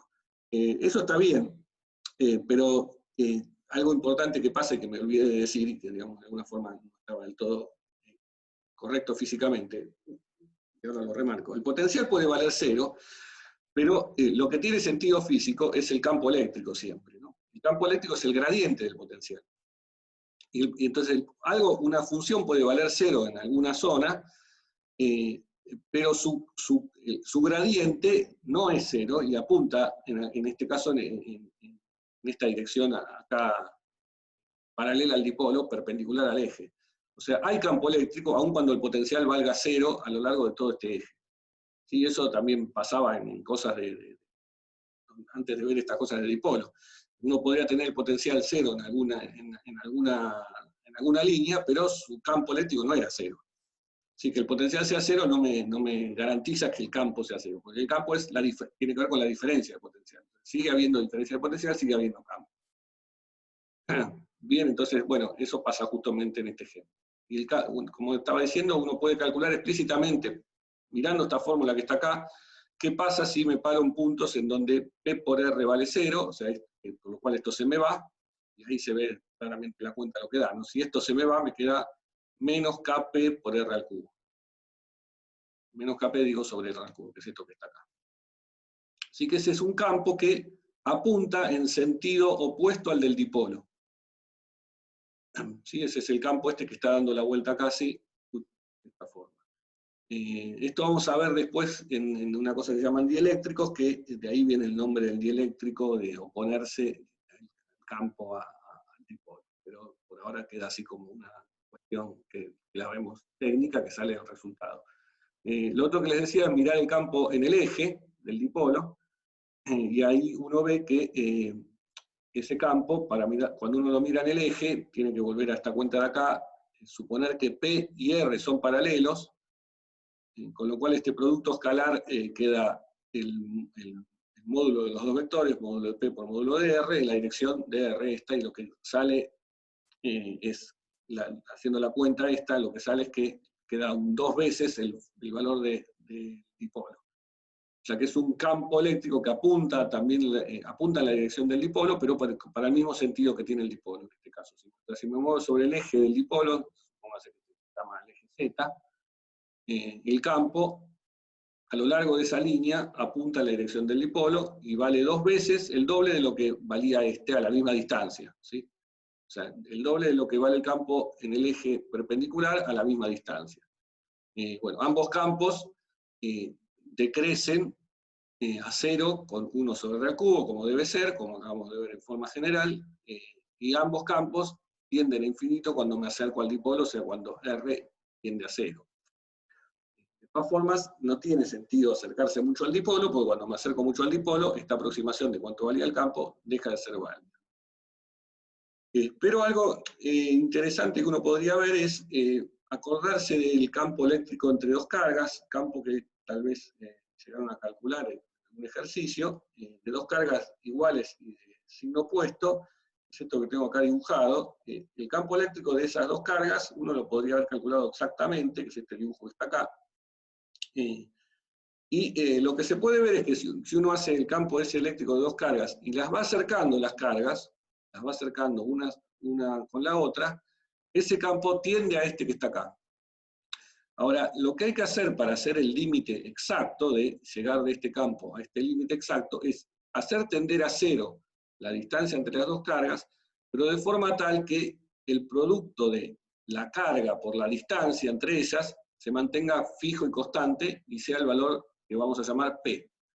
O sea, uno lo que tiene que hacer es el campo de dos cargas separadas una distancia D, ambas cargas del mismo módulo, pero del signo opuesto, y hacer tender a 0 la distancia D, pero manteniendo Q por D igual a constante. O sea, hacer achicar, a medida que uno achica D, tiene que agrandar la carga, si quieren, para que se mantenga constante el producto de Q por D. Ese es el límite, y en algunos textos aparece como el caso de un dipolo puntual. Un dipolo puntual está definido como el límite para D tendiendo a 0 y Q tendiendo a infinito, eso es lo que tiene que pasar para que el producto sea finito, de dos cargas. O sea, pero físicamente es eso físicamente yo prefiero mirarlo como el campo de dos cargas cuando están a distancia muy chica. Muy chica, bueno, comparada con la posición en la que estoy mirando. Y ese campo tiene esta forma. Bueno, también acá estaban en este gráfico dibujadas las equipotenciales, que vimos la clase pasada, que era la definición de las líneas en donde el potencial vale constante. Si estoy en el plano, son líneas, o curvas, digamos, equipotenciales, son estas curvas equipotenciales, que son las que corresponden al potencial K por P por R dividido R al cubo. ¿Sí? Ese es el potencial del dipolo, y bueno, eso como pedir que eso sea constante no da superficies circulares, como en el caso de una carga, porque justamente la presión no da constante para círculos, pero sí da constante para estas especies de lóbulos que estoy dibujando acá, y se cumple el hecho de que las equipotenciales son siempre perpendiculares a las líneas de campo. Bueno, mejor dicho, las líneas de campo son perpendiculares a las equipotenciales. Bien, estas líneas de campo que estoy dibujando acá en el plano, si uno quiere considerar el caso en 3 dimensiones, esto sigue valiendo, teniendo esta forma. Si el dipolo está alineado en alguna dirección, que eso siempre pasa, que el dipolo esté alineado en una dirección, en este caso llamé a este eje Z, lo podemos llamar Z, las líneas tienen simetría de revolución a lo largo del eje Z, o sea que si uno quisiera dibujar esto en 3 dimensiones, lo que le da es como unos lóbulos que salen del dipolo, y que esto tiene, digamos, simetría de revolución girando alrededor del eje Z. Eso tiene algún vínculo con estos orbitales que uno dibuja, que ve en química, pero no es exactamente así, pero tiene algún parentesco. Bueno, no sé si hay alguna pregunta sobre alguna de estas cosas, y seguimos con algo más. Yo te hago una pregunta para Sí. recapitular. O sea, entonces el campo del dipolo es el campo que sería el límite del D tendiendo a cero de dos cargas de signos opuestos separadas. Así se definiría de alguna manera el campo del dipolo. Sí, como dije en algunos libros aparece así definido, pero vamos, eso es algo muy matemático, o sea, es pedir que el producto Q por D sea finito, como está escrito acá, haciendo tender D a cero. ¿Sí? Sí, es una definición, pero también físicamente es el campo de dos cargas que están a una distancia finita, que no es cero, pero visto de una posición, a una distancia mucho más lejos que la distancia entre las cargas. Esa es la forma que yo prefiero de pensarlo. O sea, mirar el campo es como una aproximación que hago al campo de dos cargas. Para el caso del dipolo. Y si tengo una distribución dipolar, lo mismo, pero alejado de todas las cargas. Y el momento dipolar, como vimos en alguna demostración hace un rato, lo puedo pensar el momento dipolar de toda la distribución como si fuesen dos cargas puestas en dos posiciones que tienen que ver con el centro de cada una de las cargas negativas y las positivas. Gracias. Bien.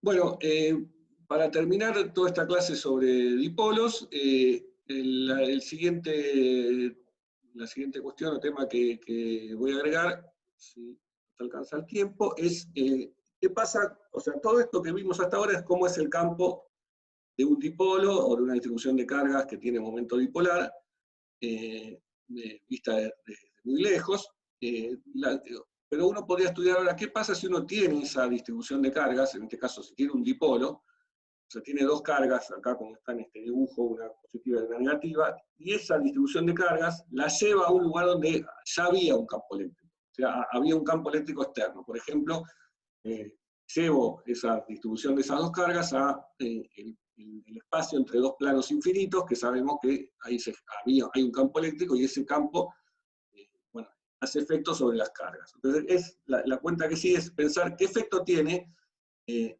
un campo eléctrico externo sobre un dipolo. Y entonces, lo primero que puedo tratar de plantearme es cuál es la fuerza que siente el dipolo cuando lo traigo a un lugar donde hay un campo eléctrico externo. Esa es la cuenta que voy a hacer ahora. Entonces, supongamos que tenemos un dipolo, y para fijar bien específicamente a qué nos referimos con eso, estamos pensando que tenemos una carga que esté de valor menos Q en la posición R, y una carga de valor Q, o sea, igual y opuesta, en la posición R más delta R, ¿no? Donde este delta R es una cantidad pequeña, y traemos eso, o tenemos ese dipolo, que en medio de una región donde hay un campo externo que vale E sub R, ¿sí? Y este campo remarco esto, que es un campo externo, no es el campo que genera el dipolo en sí. Ahora vamos a ignorar el campo que genera ese dipolo, y vamos a pensar que ese campo es chico, y que el campo este que tengo acá, E, es más grande, y ese es el campo que quiero estudiar el efecto que tiene sobre el dipolo. Bien, entonces para hacer la cuenta, una primera cosa que tengo que hacer es, me va a hacer falta, o vamos a ver ahora por qué, pero me va a hacer falta hacer un desarrollo del campo eléctrico en el entorno del punto R, en donde tengo puesto ese dipolo, y lo que voy a querer hacer es la cuenta de cuánto vale el campo eléctrico en la posición esta R más delta R, y hago el Taylor acá, es un Taylor en 3 dimensiones, ¿no? Entonces hay 3, si estoy en cartesianas, tengo las coordenadas X y Z, y el campo eléctrico tiene también componentes X y Z. La componente J, que estoy llamando acá, estoy acá haciendo una mezcla de notación inicial con notación de cartesianas, X y Z, pero espero que se entienda. La componente J del campo eléctrico, donde J puede ser X, Y o Z, la escribo como la componente en la posición R, más el Taylor, que es hacer la derivada parcial de EJ respecto a X por el desplazamiento en X, más la derivada parcial de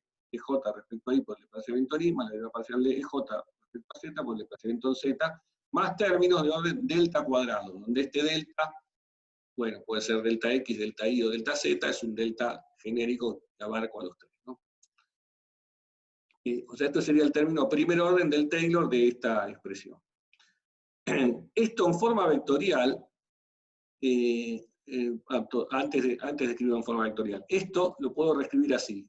La componente J es esta, es J en R, y este término, que es la suma de las derivadas por dx, por dy, por dz, lo puedo escribir como un producto escalar del vector delta R, definido como un vector formado por delta x, delta y, delta z, multiplicado escalarmente por el gradiente de, el gradiente de EJ.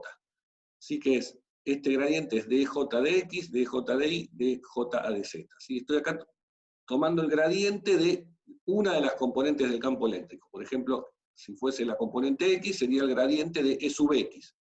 ¿Sí? Porque acá el E sub x me aparece repetido en las tres, y j es justamente x. Entonces, esto que está acá lo reescribo de esta forma. Y ahora, ahora sí lo paso a escribir esto en notación vectorial. En vez de poner las componentes, pongo las tres juntas, armo el vector E, y lo que me queda es el vector E de este lado, en R más dr, es el vector E en R, y esto en forma vectorial lo puedo escribir de esta forma, como un operador que es multiplicar el desplazamiento R por el operador nabla, este gradiente, aplicado al E. Bien, entonces, ¿para qué voy a usar esta expresión? Esto es lo mismo que esto, escrito en forma vectorial y nada más que eso. ¿Y para qué voy a usar eso? Voy a usar esto para calcular la fuerza total que siente el dipolo debido al campo eléctrico externo, ¿no? La fuerza esa que va a sentir es la fuerza que siente cada una de las cargas sumadas. Entonces, la carga, o sea, pensemos ahora que el dipolo es como una barrita, de un lado tiene una carga con dos pelotas en los extremos, una de las bolas tiene carga menos Q y la otra tiene carga Q, y esa barrita la traigo a un lugar donde hay un campo eléctrico. La fuerza va a ser menos Q, que es la fuerza que siente la carga menos Q, es menos Q por el campo eléctrico en la posición en donde está la carga menos Q, que es E de R. Si dijimos que la carga menos Q estaba en R. Y la carga más Q está en el extremo de la barra, que es en R más de R. Y entonces va a sentir una fuerza Q por E en R más de R. Y ahora en el E en R más dr, reemplazo por el desarrollo este que escribí acá, y entonces donde dice E en R más dr, puedo poner E de R más dr por gradiente de E.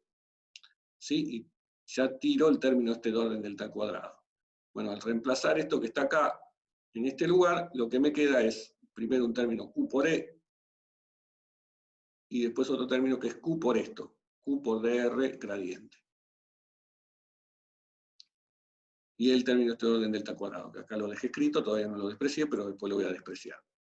Bien, este menos Q con este más Q se cancelan, o sea que acá tacho, y me queda directamente que la fuerza neta sobre el dipolo es este QdR punto gradiente, producto escalar nabla este aplicado al campo eléctrico. Bueno, si junto este Q con este dr, esto veo que es exactamente el momento dipolar de esta distribución, ¿no? Si calculan el momento dipolar de esta distribución, tiene que ser menos Q por R más Q por R más delta R, o sea, se cancela el Q por R y me queda Q por delta R. ¿Sí? Es el momento dipolar de esa distribución, por lo tanto esto lo puedo reescribir como P, llamando esto P, producto escalar, el gradiente este aplicado a E. Sí, este es el resultado general para cualquier campo eléctrico externo que yo tenga. Tengo que hacer esta cuenta y me va a dar la fuerza neta que sigue. Ahora, fíjense que si el campo eléctrico es constante, esto me da cero, ¿no? Básicamente porque tengo que hacer el gradiente acá, y si el campo eléctrico es constante, la derivada de una cosa constante me da cero. O sea que la fuerza neta que siente un dipolo en un campo eléctrico uniforme es cero. Cosa que en realidad podría haber visto de entrada sin hacer toda esta cuenta que hice acá, y eso prefiero que uno lo vean primero de esa forma. Ustedes tienen un campo uniforme que está actuando sobre una carga menos Q y otra carga más Q, no importa si están, a qué distancia están las cargas, la fuerza neta sobre esa distribución va a ser cero. ¿Por qué? Porque el campo uniforme es el mismo campo que actúa sobre la carga menos Q que sobre la más Q, y es como que tira una fuerza para un lado, otra para el otro, se compensan exactamente, entonces la fuerza neta vale cero. Eso es lo que está escrito acá, y no hacía falta hacer ninguno Taylor ni nada de esto, porque no tiene ni sentido hacer el Taylor de un campo que es constante. La física directa me da que la fuerza neta es cero. Pero si estoy en un caso un poco más complicado, en el que el campo eléctrico no es uniforme, esta sería una expresión más precisa de cuál es la fuerza sobre un dipolo. Bueno, eso lo tengo así y me sirve. Pero si estoy en el caso particular que el campo eléctrico es uniforme, lo que veo primero es que el dipolo entonces no siente una fuerza neta. Bueno, eso no significa que no le va a pasar nada al dipolo si uno lo trae un campo eléctrico donde está uniforme, porque algo que sí va a haber un efecto es en lo siguiente, que es la cuenta que sigue en la otra hoja, que es calcular el torque, ¿sí? O el momento, que es una cantidad que conocen de física 1, el torque o el momento sobre una distribución de masas, lo habían visto en el caso de física 1, es hacer, que es esta, usamos esta letra tau acá, es hacer el producto vectorial de cada una de las fuerzas que actúan en cada una de las posiciones donde tengo las masas, en este caso, donde tengo las cargas. Entonces, calcular el torque de esta distribución es hacer el radio vector que tengo, producto vectorial con la fuerza, que es esta Q por E, más, para la otra carga, el vector en donde está la carga esa es R más delta R, producto vectorial con el campo eléctrico en esa posición R más delta R. ¿Sí? Acá hay que tener un poco de cuidado con la notación. Este R más delta R que aparece acá no es que está multiplicando al E, sino que es la dependencia del campo. O sea, estoy evaluando el campo en la posición de la carga Q, que está en la posición R más delta R. Este que está acá, este paréntesis que está acá, sí es un factor, ¿no? Que es el vector, el radio vector a ese punto, ¿no? A la posición esa. Lo que dice acá es escribir la definición del torque de esa distribución de fuerzas que tengo. Sí, espero que eso quede claro. Bueno, entonces, si eso queda claro, sigo con la cuenta. Vuelvo a usar esta expresión que habíamos obtenido antes, haciendo Taylor para el campo eléctrico, y la reemplazo de nuevo acá donde dice E de R más delta R. ¿Sí? Luego esto es E evaluado en la posición de R más delta R, acá se ve claro que es eso, y lo reemplazo. Entonces, al reemplazarlo me va a quedar un producto vectorial de varias cosas, ¿no? De este R más delta R, producto vectorial con estos otros dos términos que está acá. Ya voy a ir tirando este término de orden delta al cuadrado, o lo dejo, pero escribo siempre orden delta al cuadrado. Pero tienen que hacer el producto vectorial de todas estas cosas, o sea, el cruzado de cada uno de esos, ¿no? El producto vectorial es la cantidad que conocen de física 1, donde uno tiene que hacer, es un vector, que hay que hacer la regla de la mano derecha y todas esas cuestiones, que aparece cuando introduce este tipo de cantidades, y cumple con la propiedad distributiva, que es la que aplico acá. Entonces acá me queda un término que es R vector E, otro término que es de R vector E, y después hay otro término que es R vector esto, que es este que está acá, y después hay otro término que es dr vector esto. Bueno, ese término involucra un dr por un dr, también va con orden delta al cuadrado, así que lo meto adentro de todo esto que lo estoy haciendo, es decir que esto va de orden delta al cuadrado, o sea que esto lo voy a tirar. Es decir que de los 4 términos que me resultaron de este cruzado, me quedo con 3. Todos ellos están multiplicados por la carga. Acá la carga la tenía acá adelante, así que siempre aparece ese factor. Bien, acá se me cancela estos dos términos porque me queda lo mismo, R vector E más R vector E, por Q, y me quedan estos dos términos nada más. El primero, y vuelvo a hacer lo mismo que antes, a esto lo llamo Q de R, lo llamo P, porque es exactamente el momento dipolar de la distribución, o sea que me queda P vector E, es este término que está acá, o sea, el producto vectorial del momento dipolar con el campo eléctrico, más este otro término que es R vector de R gradiente D con la Q. Bueno, si me acuerdo de la página anterior que la fuerza neta era justamente esto, veo que esto que aparece acá es justamente la fuerza neta. O sea que me queda como el momento de la fuerza neta aplicada a una posición R de la carga de una de las cargas. Y ese término extra es el que aparece acá. Bien, entonces si ahora considero un caso en donde la fuerza neta vale 0, entonces en ese caso lo que me queda es que el torque no vale 0 y vale este producto vectorial, P vector E. sea que si estoy, por ejemplo, en el caso de un campo eléctrico uniforme, donde habíamos visto que la fuerza neta valía 0 porque el campo tiraba de las dos cargas con la misma intensidad, las cargas valían lo mismo, el torque o el momento no vale 0, vale P vector E. O sea, la única forma de que esto valga 0 es que P esté alineado con E. Pero si eso no pasa, y por ejemplo tengo una situación como esta que está acá, donde tengo un dipolo, formado por la carga negativa y la carga positiva, y el dipolo apunta, como dijimos, en la dirección que va de la negativa a la positiva, pero apunta en este caso en esta dirección. El campo eléctrico uniforme es este que está dibujado con la línea de campo. Este dipolo forma un ángulo con el campo eléctrico, y eso hace que el producto vectorial no sea 0. O sea, básicamente lo que pasa físicamente es que uno tiene la fuerza eléctrica actuando sobre la carga más Q, cuando de esta forma, la fuerza sobre la carga menos Q actuando de esta otra, y eso genera un torque que me lo hace girar, o me lo hace alinear al dipolo, y me lo tiende a alinear con el campo eléctrico. O sea que lo que va a pasar siempre es que cuando uno trae un dipolo a una región de campo eléctrico constante, el dipolo va a tender a alinearse con el campo eléctrico para que este producto vectorial me termine dando 0 y el dipolo llegue a una posición alineada y en equilibrio con el campo eléctrico. Y esta aproximación, como dijimos, esto es exactamente cierto si uno tiene el campo eléctrico uniforme, pero si no, si el campo eléctrico no es uniforme, bueno, vale más o menos así en una zona si el dipolo, y es lo que pasa siempre, es pequeño respecto a cómo varía el campo eléctrico. O sea, si la aproximación, lo que podría decir es que si tengo un campo eléctrico que es variable, pero su variación es más pequeña es pequeña, digamos, pequeña comparada con el tamaño del dipolo, la aproximación esta va a ser válida y los dipolos entonces van a tender a alinearse con el campo eléctrico. ¿No? Esto lo vamos a ver después y va a ser útil cuando veamos, como dije, los que se llaman los aislantes o dieléctricos, en donde vamos a ver que se produce ese efecto que se llama polarización de los materiales, que es cómo tienden a alinearse los dipolos de un material, que uno puede pensar que un material está compuesto por una suma de muchos dipolitos, tienden a alinearse con el campo eléctrico.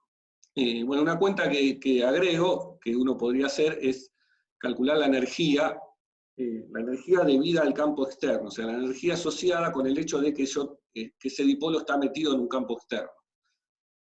Sí, la energía potencial, que habíamos visto en la clase pasada, era el producto de la carga por el potencial eléctrico, y en este caso uso el potencial ese externo, que me da el campo eléctrico, y la cuenta es parecida a lo que hicimos antes. La hago rápido ahora porque ya no quiero terminar pronto. Es el producto, de nuevo va a ser esta cuenta de la carga Q por el potencial NR, más la otra carga Q por el potencial NR más DR, y hay que hacer acá un Taylor del potencial. Si en vez de hacer un Taylor con el campo eléctrico, uno va a hacer un Taylor con el potencial, es la misma idea que hicimos para el campo eléctrico. Este Taylor en el potencial lo que me va a dar es un término que va con BDR, más un primer término que tiene que ver con las derivadas del potencial, o sea, hacer dB a dx más dB a dy, dr, y eso me da este término que está acá. O sea, eso me va a dar un producto escalar del dr por el gradiente de este b. Bueno, esto pasa de nuevo lo mismo, que estos dos términos se cancelan y me queda solamente este término. De nuevo llamando QDR al momento dipolar, me queda, y notando por otro lado que el gradiente de B no es otra cosa que el campo eléctrico cambiado de signo, lo que me queda es que el resultado final, que la energía del dipolo debida a este campo externo, es el producto escalar del dipolo con el campo eléctrico con signo menos. Entonces lo que uno puede ver, esto puede servir, esta cuenta sirve para ver que la energía es mínima cuando el dipolo está alineado con el campo. ¿Sí? Entonces si pienso que el mínimo es unas posiciones de equilibrio estable, eso va a ocurrir si el dipolo se me alinea con el campo. Y alineado, digamos, en la misma dirección que el campo. ¿No? En la dirección opuesta también da torque cero, ¿no? Eso se podía haber visto de la cuenta que estaba acá. O sea, si el dipolo está alineado, pero apuntando hacia el lado opuesto que el campo eléctrico, también da cero el torque, pero esa posición no es un mínimo de energía, va a tender a ser inestable, apenas lo mueva, apenas uno mueve el dipolito un poquito de esa posición, el campo eléctrico va a hacer el efecto para alinearlo para el otro lado y dejarlo. Bien, bueno, con eso terminamos con todos los temas de hoy. No sé si hay algunas preguntas sobre esto último. El tema de las fuerzas, el torque y la energía, o si... Yo tengo O de lo de antes, ¿no? También, sí. Sí.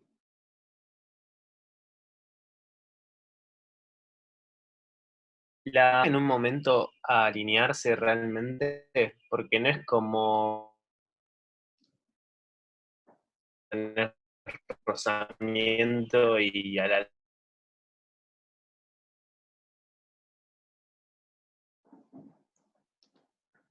Se está perdiendo un poco el audio. No sé si es posible que le hagas la pregunta por el chat o... Ahí se me fue el internet, acá volví. Ah, sí. Llega en un momento a alinearse el dipolo con el campo eléctrico, porque no es como en el mundo acá que tenemos rozamiento y a la larga como la energía que le da la fuerza al dipolo se atenúa y poco a poco se va amortiguando y queda alineado. O sea, como que en los tamaños de las cargas, que pueden ser como un electrón, básicamente veo como que no hay rozamiento y que se queda como oscilando ahí eternamente, o pasa otra cosa. Sí. No, no... O sea, a nivel, si estás pensando con electrones o protones, no hay tal cosa, hay otros efectos, no hay tal cosa como rozamiento, hay radiación, cosas así más complicadas, pero aproximadamente vale decir que el dipolo se alinea, ¿sí? Aunque nunca se queda quieto de todo, nada, sigue habiendo oscilaciones y cosas, si esa es la pregunta. Ahora, pensado como un dipolo, no, matemáticamente, si lo pienso así, la física hasta donde llega a lo que estamos viendo, sí, se alinearía exactamente. O sea, el concepto de rozamiento es delicado con electricidad, pero de hecho en realidad el rozamiento es una fuerza eléctrica, ¿no? Porque es un efecto de fuerzas intermoleculares que se hacen unas con otras. Pero tal como está así la cuenta que hicimos, sí, idealmente un dipolo se queda finalmente quieto, se alinea. No sé si eso responde más o menos. Sí, gracias. Podría modelar, sí, agregar un rozamiento en su modelo, ¿no? Decir, bueno, tengo un dipolo y le agrego una fuerza de rozamiento, bueno, sí, te va a dar la misma cuenta del tipo de las que uno hace en física 1.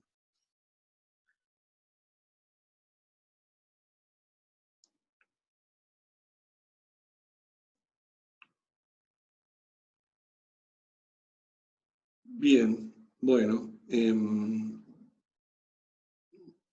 a ver acá.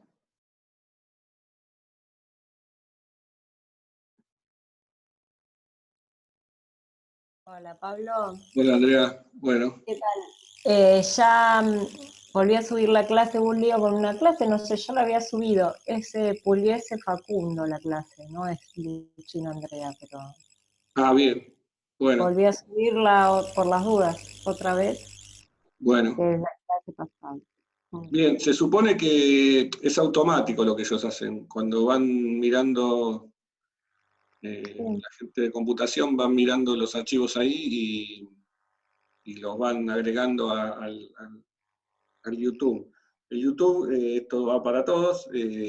Ahora ya es el link que le mandé, que está en la página, es siempre el mismo, digamos.